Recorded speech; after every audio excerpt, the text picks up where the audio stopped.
último tópico ele fala sobre essa doutrina,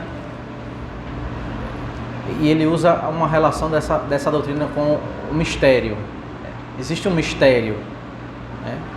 A doutrina desse alto mistério da predestinação.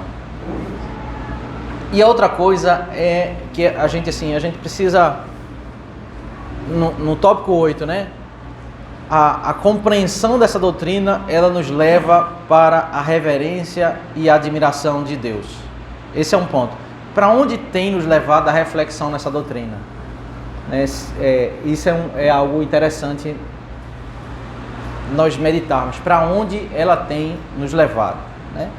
Mas voltando ao tópico primeiro, que diz que pela eternidade, pela sabedoria de Deus, né? Deus ordenou livre e inalteravelmente tudo o que acontece. E depois ele diz assim: não é tirada a liberdade ou a contingência das causas secundárias. O que é que ele quer dizer? Deus decreta, mas ele não tira a liberdade das causas secundárias. Em primeiro lugar, o que é causa secundária?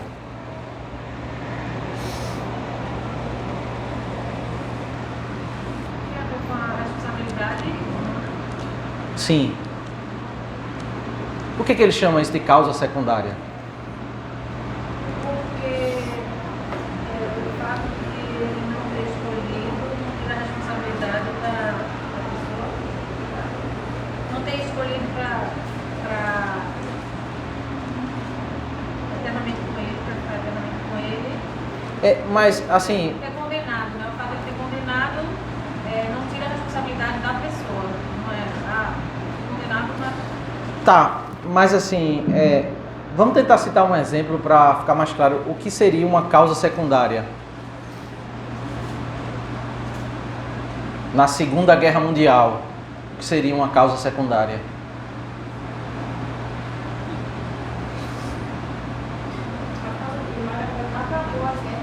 Sim. Então, eu quero fazer uma distinção entre... Porque os teólogos de Westminster, eles não usaram o termo consequência, eles usaram o termo propositalmente causa. Não é consequência, é causa. Mas é secundária. Porque apesar de Deus ter determinado em sua soberania, então a causa secundária está ligada aos atos do homem. Isso não vai torná-lo... O que do homem? Aos atos humanos. Isso não vai tornar... Aos atos humanos que causam alguma coisa. Por exemplo, Hitler, ele tomou a decisão, ele foi a causa de uma invasão em um território. Ele causou isso, nós podemos falar. Quem causou a guerra foi Hitler. Ele é a causa. Mas de uma perspectiva bíblica, ele é a causa secundária. Não é a consequência, porque o pecado é dele. Ele é causa secundária. Não é que Deus ele não faz o pecado. Ele é a causa primária, significa que ele decreta todas as coisas, mas todo aquele que comete, seja positivamente ou negativamente, ele é a causa secundária e ele é responsável pelos seus próprios atos. Então, essa é uma terminologia que, para a gente poder entender um pouco das narrativas bíblicas, né, é exatamente isso. O homem, por que os teólogos eles fugiram do termo consequência? Porque é uma preocupação aqui no capítulo 1 de tratar o ato humano. Nós vamos falar sobre decreto de Deus, mas nós não podemos cair numa implicação de que tudo é consequência do decreto de Deus e nós não somos responsáveis de nada. A Bíblia fala sobre um Deus que decreta e fala sobre um homem responsável. Então nós não podemos fugir dessas duas verdades.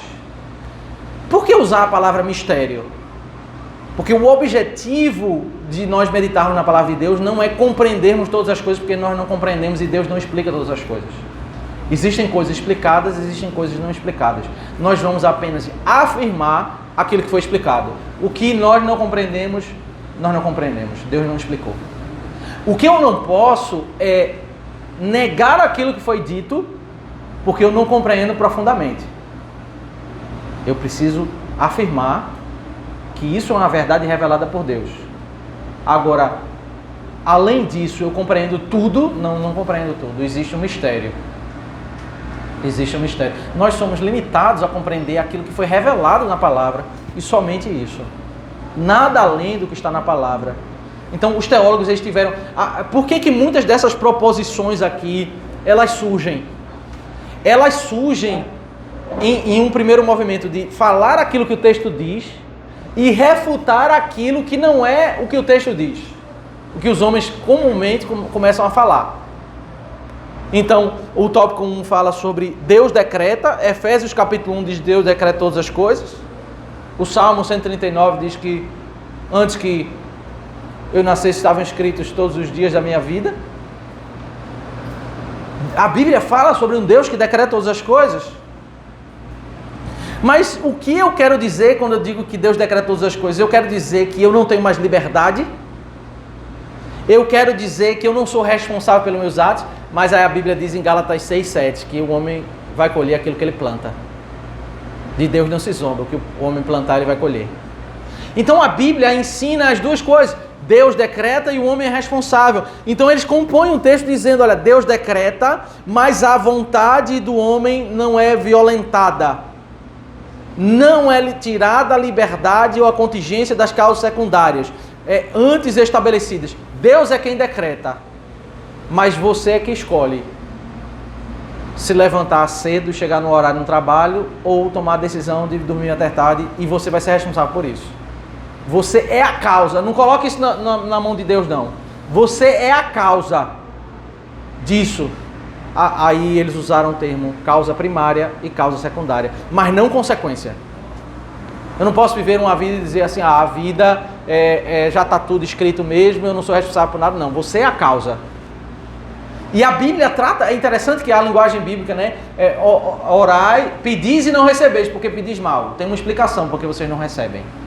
Vocês não oram, por isso que vocês não recebem. E quando oram errado, para esbanjar nos vossos prazeres, por isso que vocês não recebem. Então tem uma explicação, existe uma causa, uma responsabilidade em nossos atos. Né? Quando a Bíblia vai dizer que Cristo foi crucificado, por que Cristo foi crucificado? Quem é a causa da crucificação de Cristo?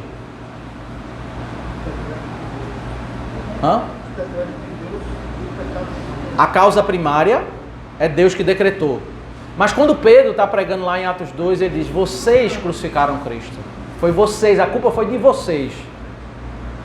Porque uma verdade não anula a outra. Eles são a causa secundária. Eles não podem se isentar da responsabilidade e do peso. Vocês cometeram esse crime. Vai ser parte de várias pregações em Atos, e eles foram responsáveis. Eles tomaram a decisão, né, de se juntar com Pilatos e crucificaram Cristo. Então eles são a causa secundária. Aí alguém pode dizer, tá, mas quando a Bíblia fala que Deus decreta, é porque ele já sabe o que as pessoas vão escolher. Então, quando Deus decreta, é porque está dizendo assim, mas na realidade o decreto é consequência do seu conhecimento. Aí veja o tópico 2 da confissão de fé. Ainda que Deus sabe tudo quanto pode ou há de acontecer em todas as circunstâncias imagináveis, Ele não decreta coisa alguma por havê-la previsto como futura, ou como coisa que havia de acontecer em tais e tais condições. Não é a base do decreto. Se você pensar dessa forma, na realidade, ele não decreta. Ele só avisa. Mas como é um pensamento corrente que as pessoas levantam, né, para tentar... É um ensino tão difícil de ser assimilado. Então, para eu acalmar meu coração, eu vou dizer que na realidade ele prevê, e quando a Bíblia diz que ele decreta, é porque ele prevê aquilo que... Aí a confissão de fé diz, não é isso. Não é isso que está no texto bíblico. Eles refutam, né? E por que ele faz isso? tópico 3, pelo decreto e para a manifestação da sua glória, alguns homens e alguns anjos são predestinados para a glória eterna e outros pré-ordenados para a morte eterna. Se você abrir a Bíblia em Romanos 9, por que Deus, tudo que Ele faz, qual o propósito disso? Romanos 9, verso 22 ao 23 diz: que diremos se Deus, querendo mostrar a sua ira e dar a conhecer o seu poder, suportou com muita paciência os vasos de ira preparados para a destruição, a fim de que também desse a conhecer as riquezas da sua glória nos vasos de misericórdia que de antemão preparou para a sua glória? Então Deus, Ele preparou algo para o dia final, vasos de ira e vasos de misericórdia. A ilustração, o texto é uma ilustração, né? Uma ilustração de uma pessoa que está numa casa e eles pegavam a terra para fazer vaso do barro, né? E eles usavam. Daquela mesma terra você pegava e fazia um vaso que você colocava em cima da mesa, colocava flores. E também as pessoas faziam daquele barro um vaso para colocar ali na cozinha, para colocar o lixo. Aquele vaso em cima da mesa era um vaso mais valorizado, era um vaso que você valorizava porque estava na mesa, onde você come. E havia um vaso que foi escolhido lá para colocar como lixeiro. E Paulo está dizendo o seguinte: olha, Deus é a mesma coisa, Deus escolheu, só que na ilustração dele, o significado da ilustração aponta para os seres humanos. Uma pessoa que foi escolhida para a vida eterna é como o vaso que fica em cima da mesa. E uma pessoa que foi escolhida para ficar como ali, aquele vaso que fica na cozinha, ele é o vaso de ira. Mas o propósito disso é a glória de Deus. Esse é o ponto principal de toda a narrativa bíblica, é a glória de Deus. Esse é o ponto. Deus faz tudo para a sua glória. Homens e anjos são pré-ordenados. Por isso o decreto é que define. Por isso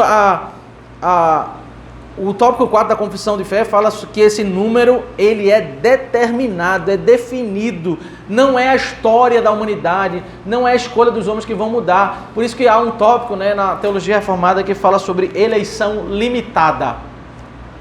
O que é uma eleição limitada? Ele escolheu aquele número determinado, limitado, de todas as pessoas que vão nascer. Esse número é inalterado. Cristo morreu para salvar estes. Não é a história que vai mudar a sua opinião. O seu decreto não é mutável. Ele morreu por aquele número específico, que não pode ser aumentado nem diminuído, diz o tópico 4. É uma implicação lógica da doutrina dos decretos. O tópico 5 diz que é imutável o seu propósito. Deus escolheu. Aí diz aí algo interessante, né? Isso é importante a gente meditar. É um reforço daquilo que foi dito, né? Ele escolheu não por previsão de fé ou de obras. Romanos 9.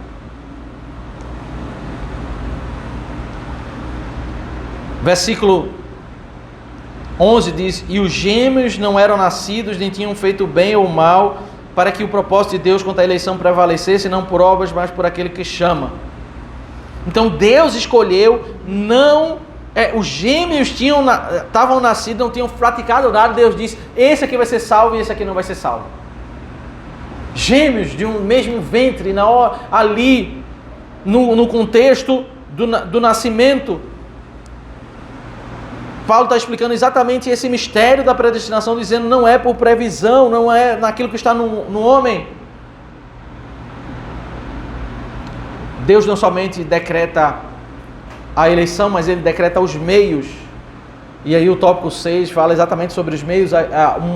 Deus decreta que ao longo da história Ele vai fazer com que esses sejam eficazmente chamados. A vocação eficaz. Deus vai fazer com que alguém pregue o Evangelho, o coração queime e sinta prazer de estar na presença de Deus. Deus dá a fé a essa pessoa para que ela professe a fé e eles sejam adoradores do Senhor. Ele vai ser chamado, justificado, adotado, santificado e salvo. Aí se termina, né, no tópico dizendo o seguinte, que isso é um mistério. O tópico 7 da confissão de fé fala assim: segundo o inescrutável conselho da sua vontade. Aí eu queria que a gente entendesse, o que é inescrutável? Insondável. Deus, ele é aquele que se dá a conhecer por meio da sua palavra. Mas quando a Bíblia diz em Romanos 11 que Deus é insondável, significa que nós não conseguimos compreender totalmente Deus. Compreendemos a parte que Ele se deu a conhecer, né? O conhecimento que nós vamos ter de Deus é sempre limitado, e por toda a eternidade nós vamos aprender mais um pouco, mais um pouco, mais um pouco, mas nós nunca seremos iguais a Deus em conhecimento. Nunca. Porque tem um atributo dele, que é um atributo que fala sobre ele ser infinito, ele é insondável em conhecimento. Você não tem condições de chegar ao ponto de compreender todos os detalhes da sabedoria de Deus. Ninguém tem. Nós usufruímos dessas porções, dessas dádivas que Deus derrama sobre nós. Então, à medida que nós compreendemos, é natural que hajam perguntas. O problema é como eu reajo diante dessas perguntas. A Bíblia não me traz todas as respostas. Tem questões que não são nem tratadas pela Bíblia. E tudo bem. Se eu entender que o propósito da Bíblia não é me dar todas as respostas, é me dar as respostas que são importantes para a minha vida. E eu preciso glorificar a Deus no conhecimento e glorificar a Deus quando eu passo por uma situação e eu não sei o porquê eu passo por essa situação. Eu não sei as minúcias, o porquê disso. Então, quando Paulo ele passa Romanos 9 falando sobre a doutrina da predestinação, e aí ele vai explicar minuciosamente, ele faz exegese do texto de Gênesis, capítulo 10, ele fala por que os judeus também são responsáveis pelo seu pecado, ele cita vários textos de Isaías. E no capítulo 11 ele termina lá o versículo 33 ao 36, o que é que Paulo fala lá em Romanos 11, 33 ao 36? Olha a profundidade da riqueza, tanto da sabedoria como do conhecimento de Deus. Aí ele diz, quão insondáveis são os seus juízos, quão inescrutáveis são os seus caminhos. Quem conheceu a mente do Senhor? Veja, eu não compreendo todas as coisas. Se eu não compreendo todas as coisas, isso é motivo para eu glorificar a Ele, porque Ele é muito grande, muito maior em sabedoria. Eu vou glorificar a Ele com o conhecimento que eu tenho por aquilo que Ele me revelou, mas aquilo que eu não compreendo não é motivo para a minha rebelião. Percebe a diferença? Você passa por uma situação e você não consegue explicar. O rebelde diz assim, eu não entendo, por isso eu não creio. Eu preciso provar, ter a prova que Deus existe para eu crer nele. Essa é a linha de raciocínio de um ateu. Se eu não entender, eu começo a criar um coração rebelde, um coração murmurador, eu começo a me rebelar contra Deus. Mas se eu não entender, o adorador, ele diz assim, a sabedoria de Deus é muito maior do que a minha, eu não entendo, mas eu vou glorificar. Por eu não entender e não estar nas Escrituras, isso é uma prova de que Deus é muito maior do que eu. Porque dele, por meio dele e para ele são todas as coisas. Por que as coisas acontecem? Imagine você entra no hospital para dar uma palavra de consolo para uma pessoa que está passando por sofrimento. Como é que você vai, a partir desse texto de Romanos 11, você vai conseguir consolar uma pessoa dessa? Como é que você consegue consolar uma pessoa que passou por um sofrimento?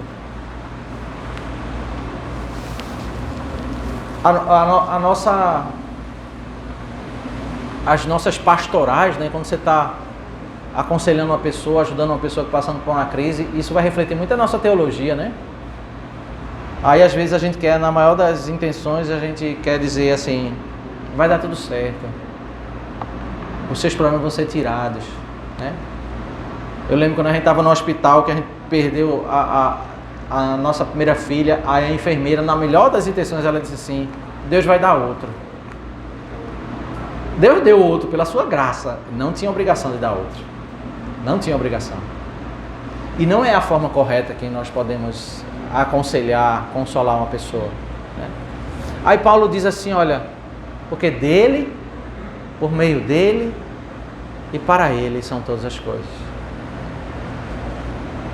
Como é que a gente pode aconselhar uma pessoa passando por dores no hospital, à luz desse texto?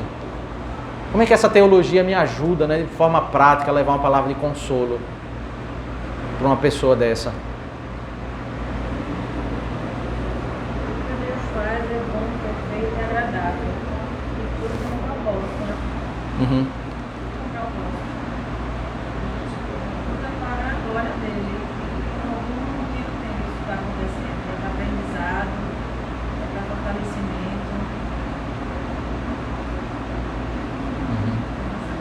Isso, não, tudo bem, isso está correto. Acho que os dois pontos devem ser ressaltados. O ponto da responsabilidade, né, e você chegar para uma pessoa de sofrimento e dizer, assim, encorajá-la a passar por esse sofrimento, né, a tentar reagir de certa forma, mas também apontar para o outro aspecto, né, que Deus dirige cada passo, cada particularidade da história, né? Então, seja um sofrimento que vá ter uma melhor ou não, Deus tem direcionado esse aspecto e na sua própria glória, no louvor da sua glória. Quer ressaltar esses dois pontos que a própria doutrina do decreto de Deus ele coloca, a responsabilidade e a soberania. Me parece que, se a gente pegar o bloco, o início do bloco, Romanos 9, né? A primeira palavra que Paulo fala é que eu estou triste. Então, assim, eu preciso... ele lida de modo pastoral, dizendo assim, eu estou triste, porque tem muitos judeus que não são salvos.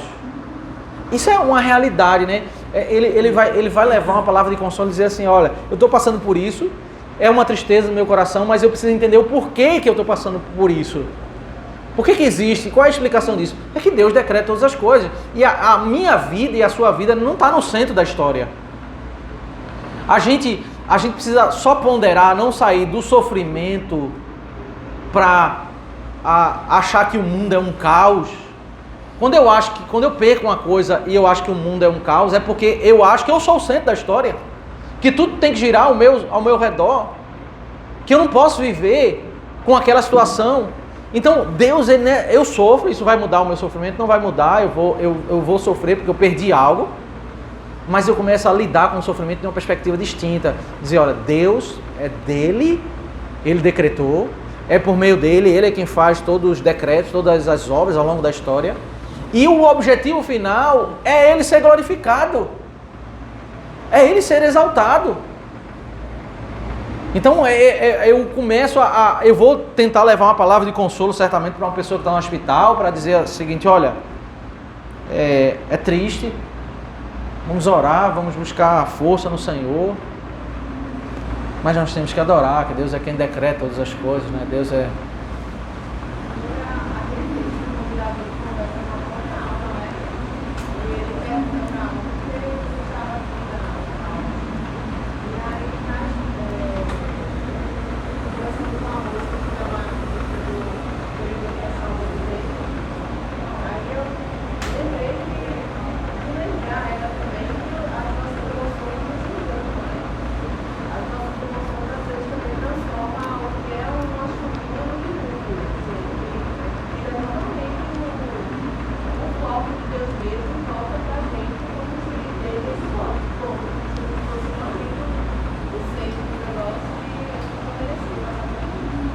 Isso.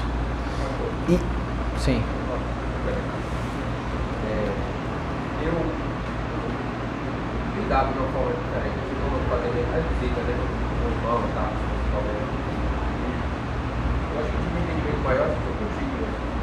Uma pessoa estava aprendendo, estava no Areal, o senhor falou sobre a perda de um filho. E a pessoa tem que parar e sofrer. isso, né, que tem um momento.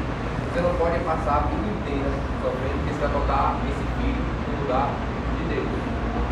Então, a partir daí, né, eu digo, claro, como eu falo, né, eu falo assim, não sei o propósito do Senhor. A única coisa que eu sei é que tem um propósito dessa vida. E procure, ore, né, e procure mais para que ele te console. Porque a única forma que você tem de consolar esse sofrimento grande é procurando o Senhor. Procurando aí, não é perguntando por que está sofrendo. E sim, né, consolo, só para quando começou isso, quando eu comecei com isso, é outra forma que eu mesmo percebi diferente. Então, lembra isso? Tudo tem um propósito, ou faz parte simplesmente da vida. Porque a gente tem que passar pela morte. Alguém vai ter que morrer na família, a gente vai ter que perder parentes e tal. Aí a gente tem que falar, tudo tem um propósito de Deus nesse momento, porque realmente é o ciclo da vida.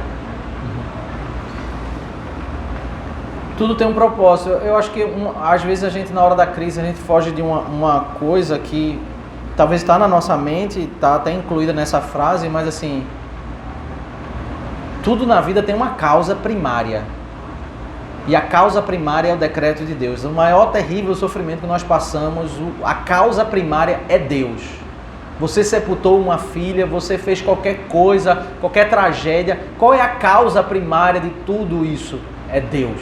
Deus é quem decreta todas as coisas. Deus tem um propósito? Deus tem um propósito. Eu vou em vida compreender todos os detalhes desse propósito? Talvez sim, talvez não. O ponto é que eu não posso, e essa é a crise de Jó, os amigos não ajudaram, querendo dizer que aquilo ali tinha relação com o pecado, e nem sempre as nossas provações têm relação com o pecado. Não tem relação com o decreto de Deus, e Deus tem um propósito para dirigir a nossa história. Mas eu não posso entrar em crise e dizer assim, até que eu entenda o porquê que isso aconteceu, eu não vou ficar em paz. Eu não posso. Eu preciso saber lidar com o fato que eu vou ignorar os porquês das coisas, o porquê que as coisas acontecem. E eu preciso... veja, eu começo o capítulo 9, Paulo falando, eu estou sofrendo. Mas eu termino o capítulo 11, ele falando, eu adoro a Deus, esse Deus é inescrutável. E aí eu preciso ter esse movimento. O que eu não posso fazer é eu sofrer, eu não posso pular de alegria no dia do sofrimento, eu vou chorar no dia do sofrimento, eu não vou orar por uma tribulação, eu vou orar para Deus me livrar da tribulação, eu vou orar pela mesa farta, eu vou orar pelo dia de festa, eu vou pedir as dádivas de Deus. Agora, quando eu passar pelas dores, eu preciso fazer esse movimento de chorar, sofrer, me derramar em lágrimas, mas eu preciso terminar como o capítulo 11. Eu preciso não terminar como Jó, dizendo assim, Deus, cadê tu aqui para me argumentar? Não, Paulo diz, eu não conheço, mas eu adoro. Se eu não conheço, é porque ele é muito maior que eu. Né? A reflexão, ele termina, como ele termina a teologia de Paulo, ele desemboca numa reverência. E aí é o tópico da confissão de fé, né? No final do tópico 8, depois de falar tantas coisas difíceis, ele diz assim, é a última frase, assim a todos os que sinceramente obedecem ao Evangelho, esta doutrina fornece motivo de louvor, reverência e admiração de Deus, bem como humilde diligência e abundante consolação. Eu admiro e me coloco em reverência. Ele é muito sábio, mais sábio que eu. Eu vou tentar buscar lógica na minha ração, por que eu estou passando por uma dor, por um problema, porque uma coisa. Eu vou me colocar em litígio com Deus? Então, o modo como eu devo lidar com esse alto mistério, eu não compreendo perfeitamente, eu vou chorar na hora que é para chorar, mas eu não vou deixar de ter reverência, eu não vou começar a murmurar e reclamar. Quando eu começo a alimentar a autocomiseração, né? Mas por quê? Eu vou tanto para a igreja, eu faço tanto, e por que essas coisas acontecem comigo? Veja, eu já estou começando a alimentar um sentimento de injustiça. Deus foi injusto. É diferente do sentimento que Paulo está alimentando. Ele tá alimentando, Deus é muito mais sábio que eu. Insondável, admirável. Eu tô terminando eu comecei triste, como é que eu lido com a tristeza? O Romanos 9:11 é muito polêmico sobre o tema da predestinação, mas tem uma aplicação pastoral que é profunda. Porque ele fala sobre um problema dele, ele está vendo o primo dele que está indo para o inferno. Tenho grande tristeza e cessante dor no meu coração, porque muitos dos meus compatriotas não estão aqui. Ele começa o capítulo dizendo isso. É uma dor da vida. Imagine você ver o seu tio, que você cresceu, o seu primo, que você brincou, e começar a ver, ele vai para o inferno. Quando você começa a pensar, às vezes a gente se anestesia, né, a ver parentes que não são crentes, mas quando você para, é uma crise, você imaginar isso. O único consolo que a gente tem quando a gente passa por um sepultamento de um velório é saber, acabou o sofrimento. É uma tragédia, né? Esses dias eu fui fazer duas vezes, foi seguida, né, retirar o corpo do meu sogro para colocar numa urna. A cena é terrível.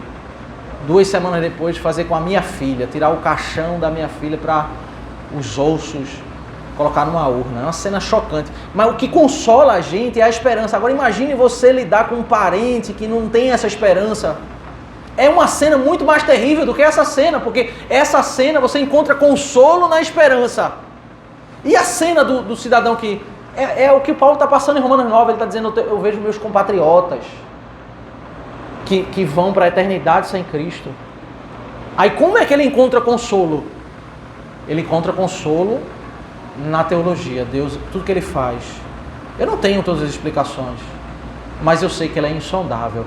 Eu explico aquilo que está aqui no texto, ele faz a exegese de Gênesis, né, de nascimento lá, mas aí ele leva o seu coração para meditar na soberania de Deus, né, e a gente precisa terminar o ensino da soberania de Deus com essa atitude prática.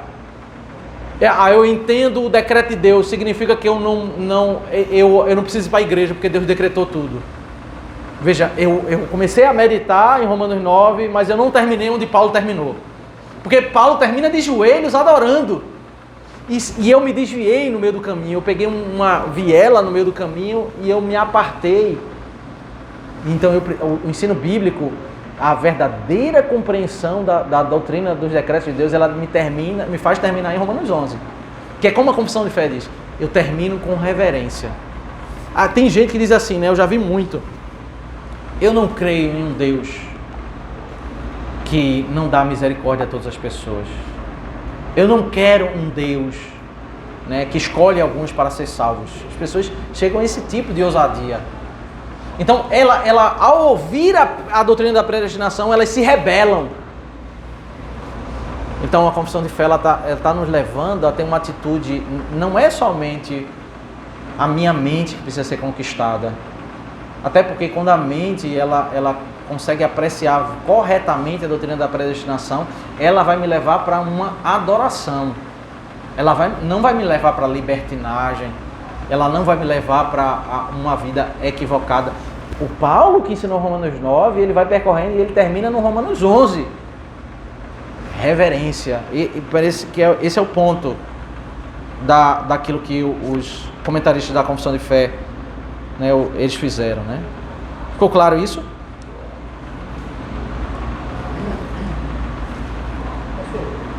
Romanos capítulo 14, versículo 7 e 8, né? Aí o 8 diz, se vivemos, vivemos para o Senhor. E se morremos, morremos para o Senhor.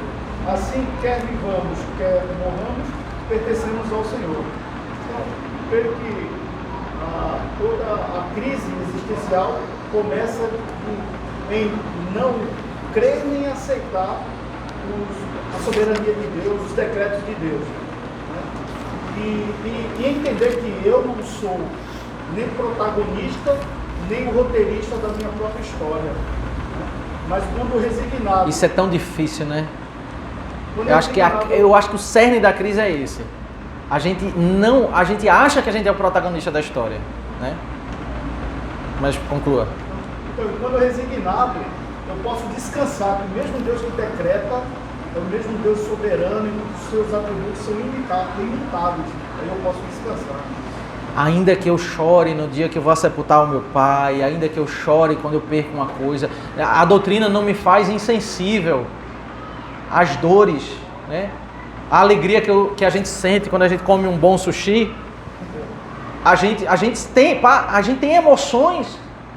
Quando a gente passa por dores, a gente chora e a gente sofre, mas a doutrina, ela me leva para longe do desespero, ela me faz entender algo de Deus e me faz me acalmar nas perguntas que não tem resposta. Aqui. Ela conduz o meu coração de modo saudável, né? Saber que o primo vai para a eternidade, eu não posso olhar para essa cena e pular de alegria, ou ver com naturalidade. Isso é um sofrimento que talvez eu vou carregar a vida toda. Entende? Mas eu consigo ser conduzido a terminar adorando, né? Terminar glorificando a Deus. Aceitar porque ele já terminou, né? Porque Deus já terminou. E pastor, como isso é diferente, o que difere a gente dos ímpios, né? Porque assim, a gente ter esse descanso, essa certeza de que eu não entendi nada, não sei se vai dar bom para quem, mas eu tenho a certeza que Deus faz é bom, perfeito e agradável. E Ele nunca é o mal. Então, você consegue descansar, é um diferencial. É uma paz, essa é a paz, independente das circunstâncias. Você está ali descansado, porque você está na mão de Deus. Está acontecendo mesmo, mas eu estou na mão de Deus. Não estou na mão do mundo. Isso. Então é um diferencial incrível, é um privilégio, né? Uma coisa que eu quero trazer aqui, a gente já está quase encerrando, mas 1 Samuel 15, verso 11, ele trata no livro aqui, Joseph Paipa, uma das questões que é levantadas, né, sobre textos da Bíblia, quando ele vai falar assim: lamento haver constituído Saul como rei, porque deixou de me seguir e não executou as minhas palavras, né? Ele diz: como é que a gente pode acreditar na soberania de Deus, nos decretos de Deus, se nós temos textos que falam exatamente isso, né? É como se Deus ele tivesse voltando atrás, né? Aí, se você ler 1 Samuel 15, 29, você vai ver: também a glória de Deus não mente nem muda de ideia, porque não é homem para que mude de ideia, né? Então, uma das coisas que nós precisamos, o próprio contexto vai dizer que Deus é aquele imutável, aquele que decreta. Mas você vai ver textos em Gênesis 6, né, que fala que Deus se arrependeu, né? Você vai ver várias expressões na Escritura que vão, na teologia a gente chama de dizer assim, Deus ele fala antropoformicamente. Ele fala como se ele fosse um homem para facilitar o entendimento nosso, né? Ali, o que é que Deus ele quer que eu entenda? Que ele não está feliz com a vida de Saul. Que ele não gostou daquela atitude da humanidade no contexto de Gênesis 6. Mas ali não está dizendo que Deus é mutável ou que Deus volta atrás nos seus decretos. Não é esse o ensino, né? Uma grande história que vai nos ensinar isso é a história de Balaão, números 22 a 24, quando aquele profeta, ele perguntou a Deus se ele deveria amaldiçoar Israel. E Deus disse que não deveria. E ele insiste na mesma pergunta e Deus diz, vai? Só que o vai não é, eu autorizo você a amaldiçoar Israel. É exatamente dizer, vai e você vai quebrar a cara por você achar que eu mudo de opinião. Então o Balaão ele vai no caminho, ele vê um anjo, ele não vê o anjo, né? A jumenta que vê, ele nem sabedoria teve, nem a dádiva de Deus. A jumenta teve mais dádiva do que ele, porque a jumenta viu, ficou comprimindo ele e ele não viu. Até que chega um momento em Números 23, verso 19 em diante, ele começa, Deus responde e diz, Deus não é homem para que minta, nem filho de homem para que se arrependa. Se eu disse que você não deve amaldiçoar, não é para amaldiçoar e pronto. Deus não vai mudar. Você pode subir num monte alto 7 vezes, oferecer sacrifícios, oferecer animais gordos, repetir, perguntar 10 vezes e Deus não vai mudar. Deus não vai mudar o seu decreto. Deus é imutável. Então na Bíblia nós vamos ver vários trechos que falam sobre isso, né? Essas expressões são expressões para facilitar o entendimento, mas o conceito, meus irmãos, que o Deus que decreta tudo na eternidade dele é imutável. E a imutabilidade ela está associada com a perfeição de Deus. Por quê? Por que nós mudamos de opinião? Por que nós mudamos nossos planos? Ou então tem um caminho melhor. A gente vai amadurecendo, a gente vai se corrigindo, alguém nos orienta, alguém dá um conselho. Só que isso não acontece com Deus. Deus não chega ao longo da história e diz assim, eita, eu devia ter feito daquele jeito. Vou mudar. Não é isso. Né? Não acontece com Deus. Deus, na eternidade, o que Ele fez foi perfeito. E o perfeito não pode ser melhorado. Né?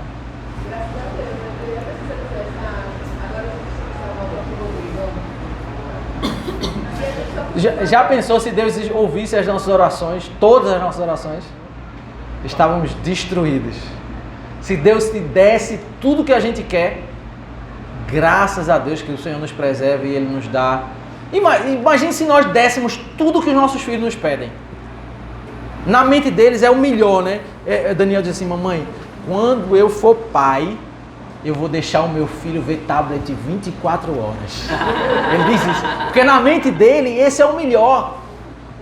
E ele não compreende, porque a gente coloca limites. Imagine se a gente desse tudo que os nossos filhos quisessem. Imagine se Deus desse tudo que nós queremos. Né?